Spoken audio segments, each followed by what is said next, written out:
Welcome back, Global War 1939. Right now, we are moving on to round number three. So, from the Germans' point of view, just like the previous turn, turn two and three are typically build up, remaneuvering, getting everything in position for the invasion into Russia. So, that's exactly what they did. They didn't actually fight any combat, it was all non. Um,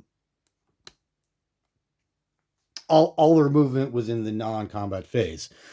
The biggest thing outside of building up, they did add quite a few more assets to France. As if you can remember from the last video, they were quite barren, so they definitely needed some help. So we got some more infantry in there, a couple of heavier equipment. We're also building up the Atlantic Wall. This is very important to actually get this completed before the Allies start invading.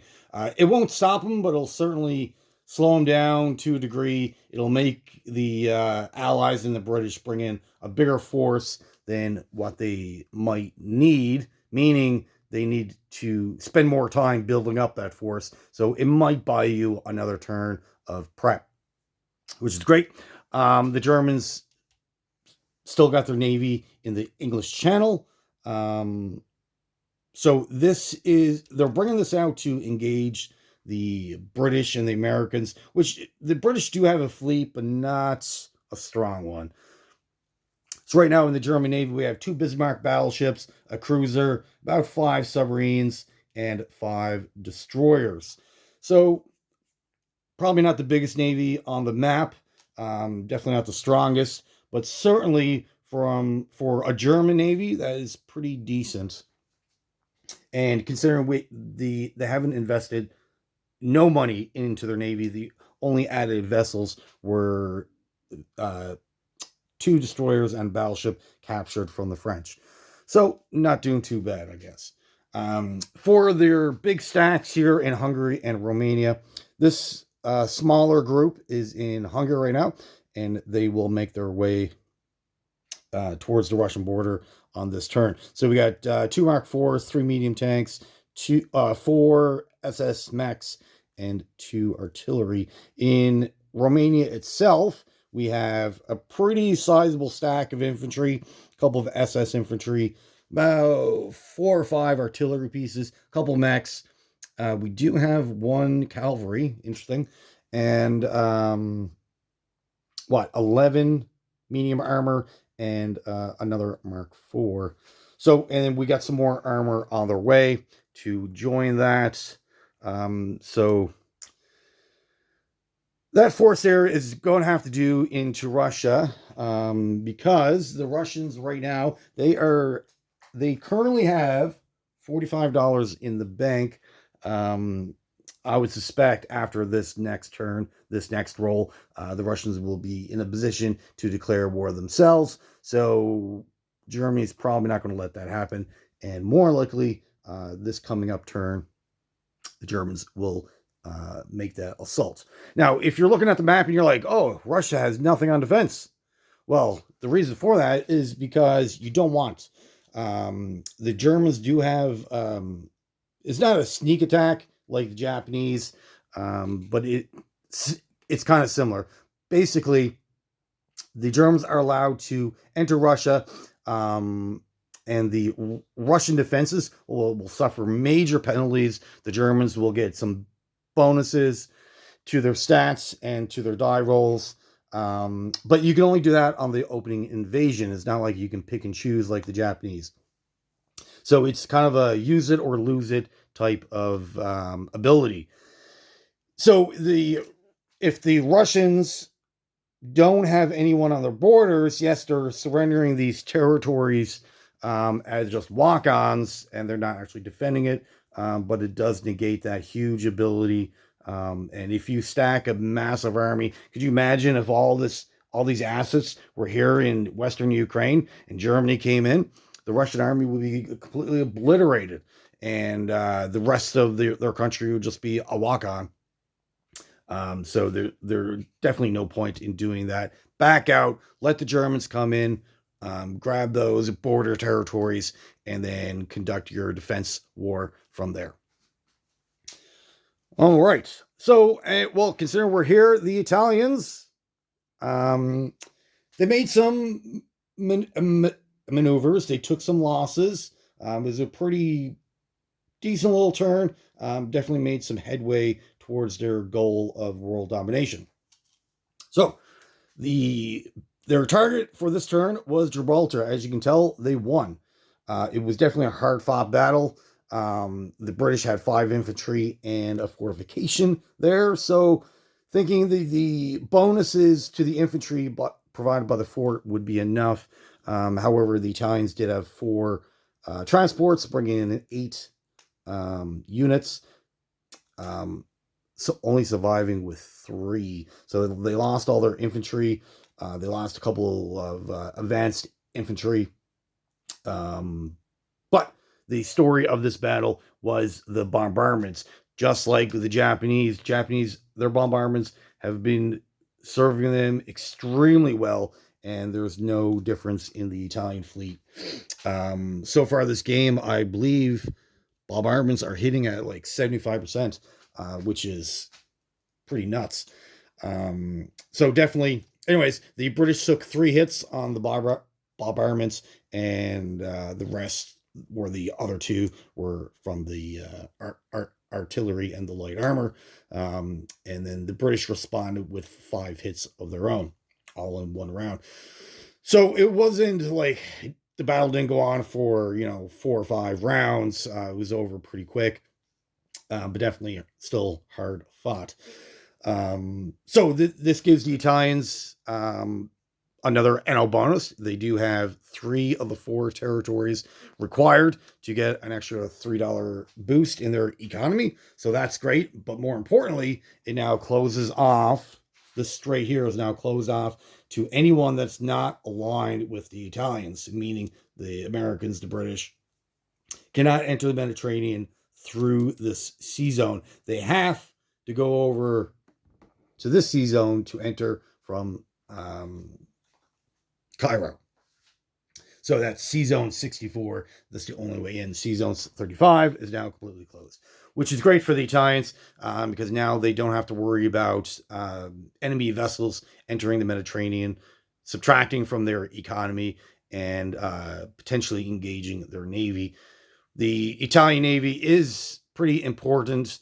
Out of all the 3 axes, the Italians are the poorest, so it does take them a little bit longer, and conducting a naval warfare gets very expensive. So they would rather avoid losing their navy. Right now, what they currently have, again, just like the Germans, nothing too strong. They have 4 subs, battleship, 3 cruisers, 5 destroyers, and their 4 transports. So their goal for the next coming up turn, or turns, I guess, they met all their initial objectives of taking out the entirety of Greece, Gibraltar, the Mediterranean. So now their goal from here is to go after Cairo. So there's going to be quite a bit of a build-up. I don't expect this battle to happen for quite some time.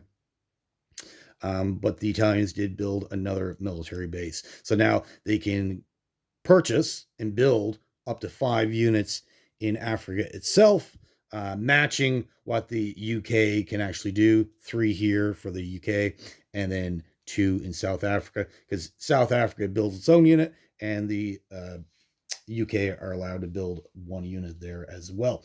So at least they're matching what their enemy can do, and then they would outproduce them by producing at home and then transporting them down. So because of this battle, the Italians also brought in their bomber. That was the only plane that can actually reach. So it had no choice but to land here in Algeria. So defense of their bomber, because they do see there is allied force here. They got an artillery, a light tank, a bunch of infantry, fighters.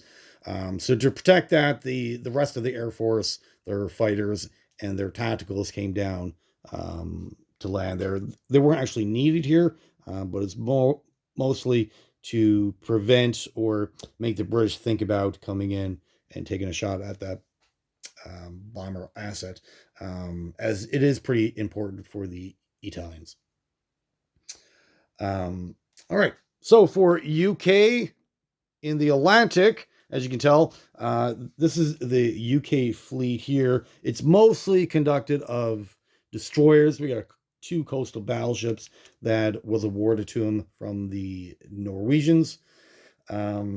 But this is their biggest strength right here, are the destroyers. They do have Canada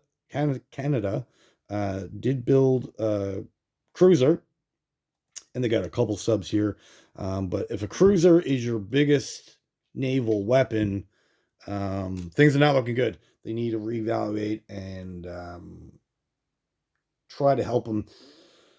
But where the German Navy is in the English Channel, the British would feel better if their German Navy was up here out of the way, because then they could build further Navy without fear of getting attacked immediately. So this is causing a problem. So the British, in response, built 4 Spitfires. So added that with the already existing Air Force to dislodge these German boats. It might have to be a joint effort between the Navy and the Air Force to remove those. Because certainly, even if the British decided to drop a battleship here, the Germans are definitely going to attack that right away just to get rid of it, and it would be an awful waste of money. Good for the Axis, bad for the Allies. So we'll see how all that plays out in the future. But we do have good news. Great news for the Allies, as the U.S., on their last roll, they rolled a 17, putting their production limit, or their production output, up to 81. That means they met their 80 objective, which is great. So the Americans were and have now declared war on the Axis, Germans, Italy, and the Japanese. So they enter the war on their own accord without being attacked. So this is great for the UK. They've been waiting for this moment for the last couple turns. Even though Great Britain is a powerful nation, to go up against Germany on their own would be quite difficult, I would say. So they definitely need the help of the American people and their strong economy to prevail. So this is a huge turn of events for the Allies, and we will see how all this plays out. For the Russians, so Russia did go into Finland.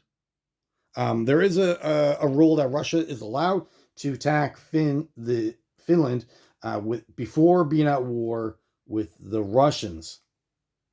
And if you remember from the last video, Finland had a huge stack of infantry. There was a Romanian fighter, a Finnish fighter, a German armor in there, a couple of artillery pieces.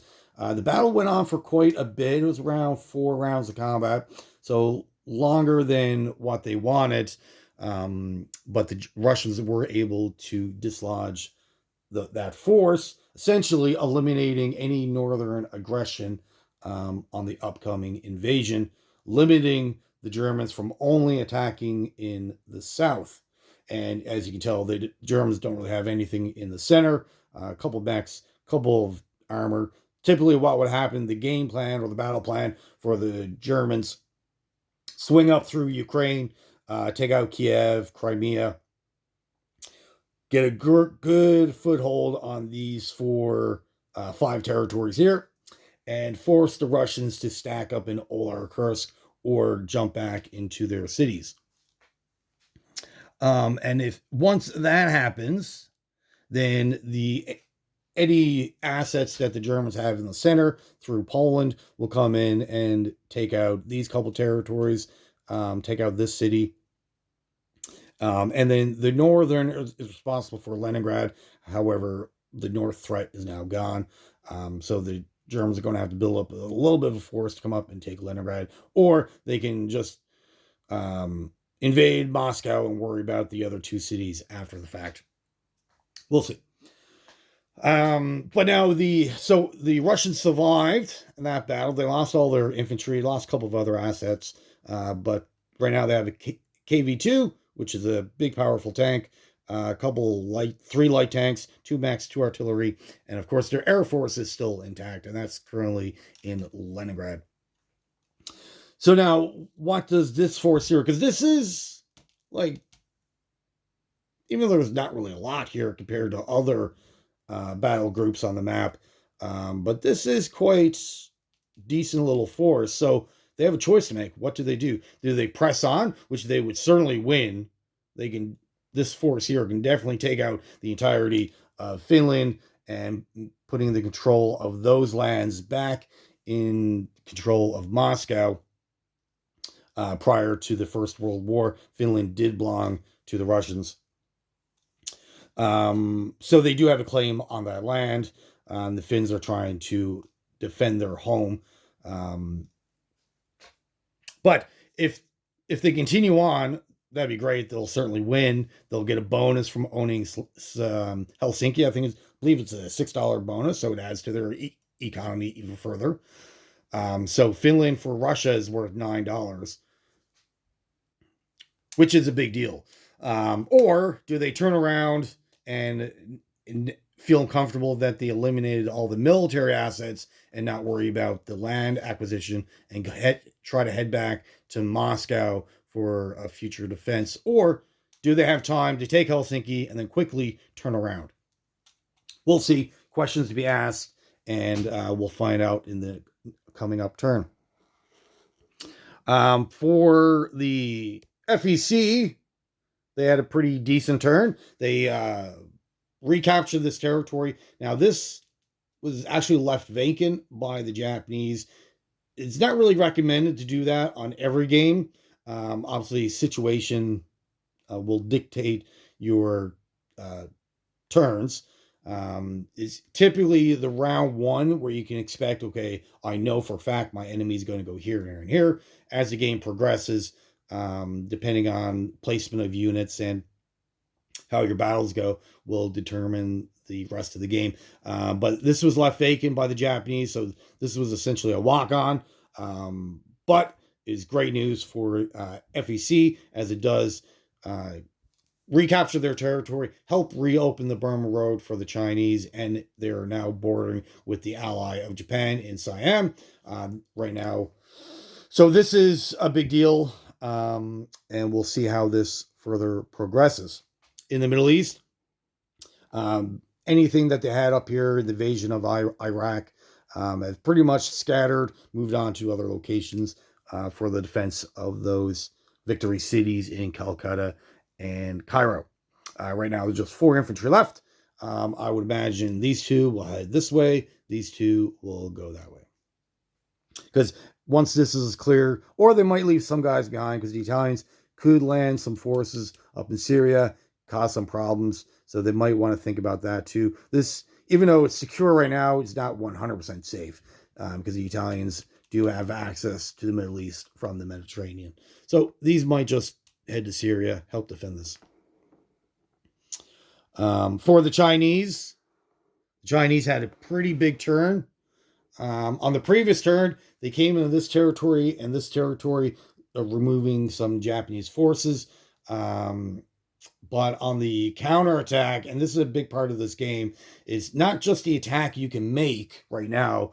What's the counterattack going to be like? Am I going to have enough force to ward off not just the initial attacking engagement, but now you have to go on defense right away to protect the territory that you just took. Now, the Japanese seeing an opening after the Chinese turn was in this territory here. Is a big deal. Has an AA gun. This is where they were housing their fighter, and it is also worth $3. So out of all the territories, this is probably the most important for China. It's also connected to the Burma Road. So after the Japanese turn, they held this territory and this one. Yes, even though this one's vacant, but they held 2 of the 5 territories that are connected to the Burma Road. The Japanese went in with whatever that they could, brought in a few of their Air Force. The Chinese were defending with 3 infantry and their fighter. The Japanese went in with few infantry, their medium tank, and a couple planes. And the Japanese survived and the Chinese actually fought that battle very, very well, actually. The Japanese survived with 1 infantry and their medium armor. The Chinese counterattacked. The only thing they could bring in was 1 artillery and 1 medium tank. That's all they could reach. And as you can tell, they won. The Chinese took or landed 2 hits against the Japanese. The Japanese responded with only 1. So they were survived with their medium tank that they got from the Americans. So essentially reopening the Burma Road. This was a big deal for China. China cannot stress that enough. They needed that Burma Road open. It's a massive economic boost. It also enables them to acquire light tanks and artillery. Unfortunately, with that engagement, they did lose their fighter, which can't be replaced at all. And that fighter is a big part of their offensive capabilities. So good news for Japan, and also good news for China.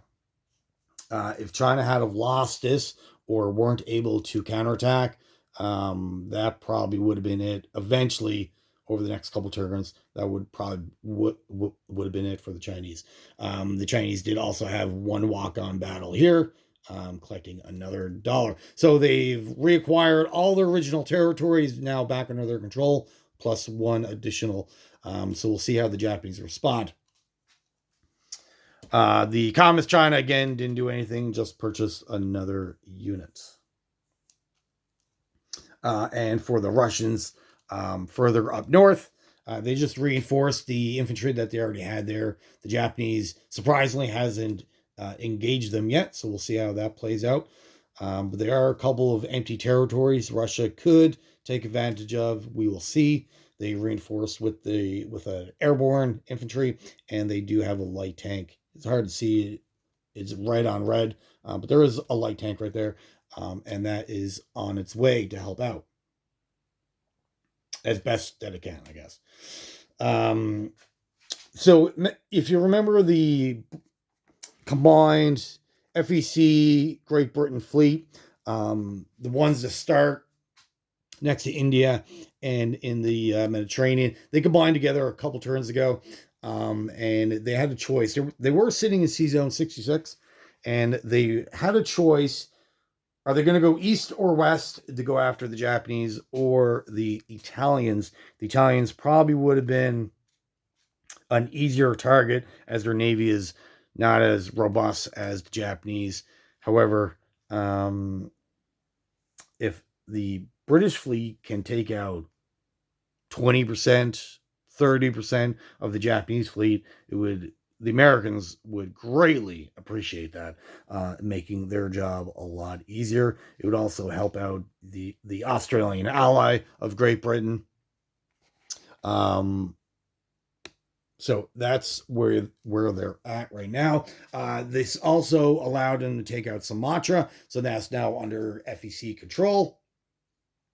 And this is a big deal. It's a $4 economic boost away from the Japanese, so they definitely going to want that back. It is also tied into a national objective for the Japanese. It's worth even more money. So potentially this territory for the Japanese is worth $9, combined with the rest if you take out the rest of the islands. So reacquiring this is high on their priority list. All right. For the Anzacs, didn't do a lot. Got another infantry, artillery, got another cruiser. Economically, they are doing pretty decent, actually. They've almost doubled their national income. Not quite doubled, almost there. They did gain a territory here worth $1, 1 here, and they're meeting both of their national objectives, getting a total of an extra $5. For a country that only has a production of 10, getting that $5 boost is massive. So right now they are sitting at $17 So certainly enough to get a couple more cruisers, a few heavier ships instead of just relying on destroyers. All right, so for the Japanese, let's take a look. The Japanese are definitely down here. This navy. So on the first turn, they took out their first objective. Secondary objectives would be these two islands. Tertiary would be these. And then from there, they would reevaluate, probably move on to this Dutch New Guinea territory, taking out these, and then just wait for the Americans so they can go after the Philippines and Guam. Typically, they'll wait for the Americans to get close to their 80 production, to the point where one more turn and they'll guarantee to get in. Then they'll just attack them or wait until they rolled, which is exactly what happened this turn around. Prior to this turn, the Americans were sitting, I believe they were at like $64, $65. So the Japanese figured they had one more turn, at least one more, before the Americans were able to declare war themselves. But guess not. The Americans were able to go a turn early because they've been rolling very well this entire game. Unlike the Russians, have been rolling pretty poorly for their economic boost, right? So now this fleet essentially has 3 targets. They can only go after one. They can definitely attack the Anzac fleet here, and I have no doubt the Australians would lose that battle, completely wiping out their navy, essentially stranding all this force in Guam, unable to press further, and the Japanese can come at their own whim, leaving Anzac with only one cruiser, essentially kind of eliminating from play without invading them. So taking out the Anzac fleet is a big deal. They can turn around and go after the FEC UK fleet. They can't actually reach them this turn. The furthest they can get is C Zone 70, 74. The UK are sitting in C Zone 69. So they can't actually reach them, but they can certainly put a lot of pressure on them. Or go after the Philippines. They can attack them now. Going after the Philippines early is a big deal. They do have a fort. Right now, the Americans did bring in a fighter for added defense, but the biggest threat is this military base. Every round that goes by, you can guarantee the Americans are landing a new infantry there every single turn. So the longer you wait, the harder this battle becomes, the more resources you need to dedicate to it. And it's not like this is a territory you can just say, well, it's an island. I'm not going to worry about it. There's no threat. These guys can't get off the island. You're not going to allow any American transports to get these guys to start invading. That's fine. So they're kind of trapped here. However, it's a victory city. And the only way to win this game is to collect those cities. So if you don't go after the Philippines, that means you need to acquire an additional city somewhere else that's harder, like London or Sydney, Hawaii. Those are the 3 of the hardest, right? Like, you're not going to trade off the Philippines to go after Ottawa or Washington. The victory cities on North America are essentially closed off to you before you, like, anytime I play this, I never think about going there. I know people have, yes, but it's essentially it's a suicide mission to go after those. So if you don't go after this, then you need to replace it from somewhere else. So you definitely need the city. So the longer you wait, the harder that battle is going to be. So do they go after it now? Out of all 3 objectives, I would probably make the biggest argument and lean towards taking out the Philippines. It's not only a victory city, it is an economic boost. With these 2 territories, it is also tied into a national objective. And you want Japan to be as rich as possible. Their biggest battles, their biggest fights are going to be on the ocean, and to replace any losses in your navy gets extremely expensive. So you need your economy. At minimum, you want your economy up to 80, a minimum. And that's not doing the best. Right now, the Japanese economy, after bonuses, they're sitting at 75 right now. So they definitely need to do a few things to increase that.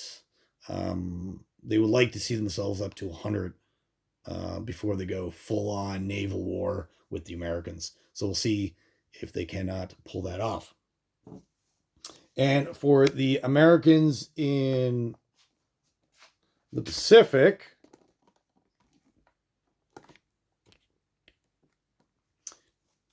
didn't really do much. They acquired a couple of destroyers.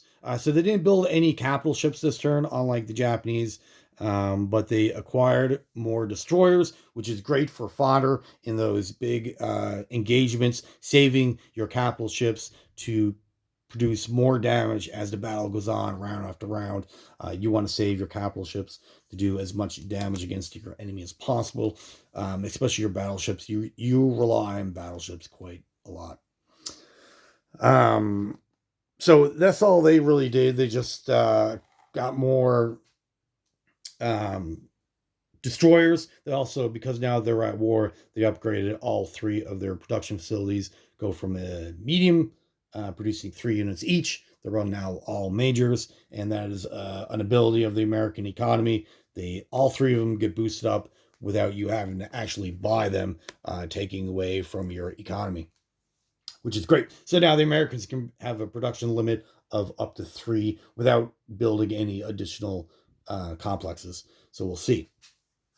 For the Japanese purchase, they actually acquired another medium tank, which for the Japanese, tanks are extremely expensive comparative to other nations.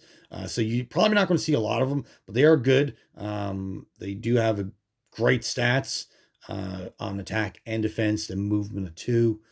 So they're quite, you can utilize armor very well when you're trying to punch through enemy defenses. They also got themselves another carrier.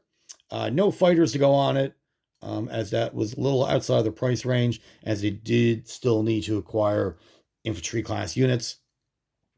So this coming up turn, they'll definitely get some fighters for that carrier. And now they're able to purchase Amato class battleships, so you can definitely see a few of those on the map.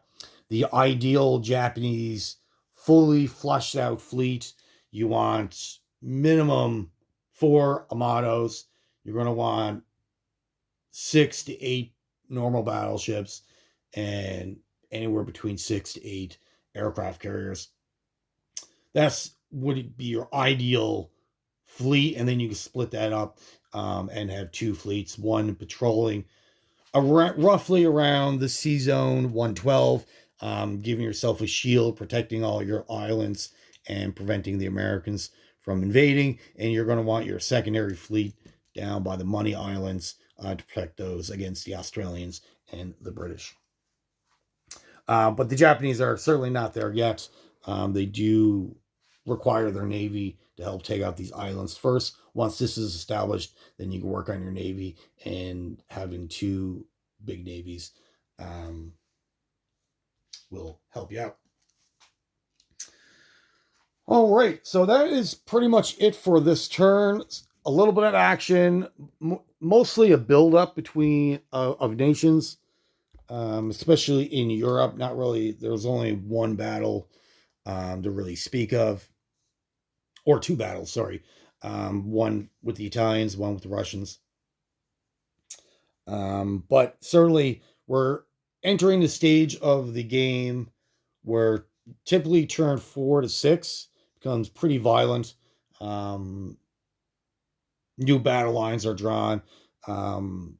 Territory is switched hands multiple times. So definitely the next 3 turns are going to be the biggest game changers and be very telling. But once we enter round 7, we should have a better understanding of who's going to achieve victory come around 12 and 15. But anything can change. I've seen situations in the game where you're like, yeah, this is a guaranteed battle. You go in and you completely lose. So we will see how everything plays out. All right. Well, that is it for this turn. And wait out for the next one. Well, thank you for watching and have yourself a great day.